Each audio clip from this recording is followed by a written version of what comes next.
Why is it that a genius who can perform heart surgery can go bankrupt, while a janitor named Ronald Reed can die with $8 million in the bank? Welcome back to the podcast. Today, we are condensing a masterpiece that answers that exact question. We are diving into The Psychology of Money by Morgan Housel. If you've ever laid awake at 3 a.m. worrying about your savings, or if you've ever felt like you're falling behind your neighbors despite working harder than ever, this episode is for you. Because here is the anchor truth of this book. Doing well with money has a little to do with how smart you are, and a lot to do with how you behave.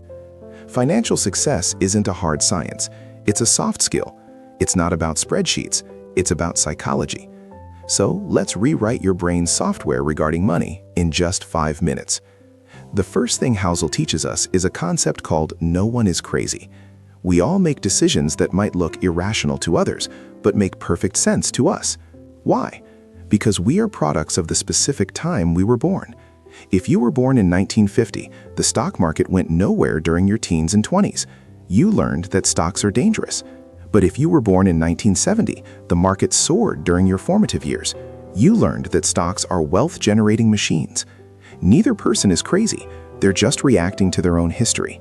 Your personal experiences with money make up a tiny fraction of what's happened in the world, but 80% of how you think the world works. But even if you have the right history, there are two invisible forces that determine your success: luck and risk. Housel argues these are siblings. Take Bill Gates. He was brilliant, yes, but he also attended one of the only high schools in the world that had a computer in 1968. That's a 1 in a million stroke of luck. But Gates had a best friend, Kent Evans, who was just as smart and ambitious. Kent died in a mountaineering accident before graduation, a 1 in a million risk. The lesson? Financial success is never 100% hard work, and failure is never 100% laziness. Be humble when you win, and forgiving when you lose. Now, let's talk about the trap that catches even the luckiest people: the moving goalpost. There is a massive difference between being rich and being wealthy. Rich is current income. It's the Ferrari driving down the street. It's loud. But wealth is hidden. Wealth is the car you didn't buy. It's the money sitting in the bank that gives you options. Housel introduces the man-in-the-car paradox. When you see a guy driving a Ferrari, you don't think, wow, that guy is cool. You think, if I had that car, people would think I'm cool. We buy things to get respect, but people don't respect us. They just use our stuff as a benchmark for their own desires. If you can't learn to have enough, you will never be happy. There is no reason to risk what you have and need for what you don't have and don't need. So, how do you actually build this invisible wealth? You need to understand the difference between getting wealthy and staying wealthy. Getting money requires risk and optimism, but keeping money requires the opposite: humility and paranoia. You have to survive, because if you survive long enough, you get the benefit of the most powerful force in finance: compounding. Warren Buffett is worth over $80 billion, but did you know that over $81 billion of that came after his 65th birthday?